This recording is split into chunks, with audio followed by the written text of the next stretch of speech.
It was a seemingly innocuous answer to a question on social housing at an otherwise uneventful question and answer session with the public. But David Cameron's suggestion that council accommodation should no longer be given to tenants for life is threatening to start a huge political row. Should we be asking, well, actually, when you're given a council home, is it for a fixed period?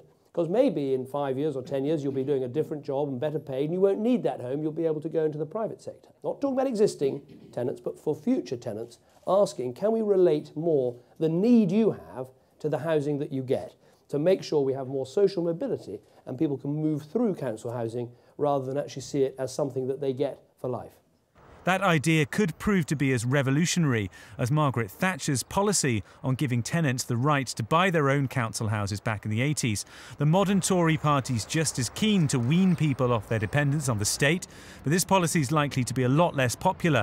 Housing groups and Labour say the change would hit hundreds of thousands of vulnerable people each year. Kay Boycott is from Shelter. The biggest issue here is that there is a lack of supply of affordable housing, and when you're putting measures on people to restrict how long they can stay in it, then potentially vulnerable people could fall through that net. And what you would have to put in place to stop that happening could be so bureaucratic that it would defeat the object of the entire system.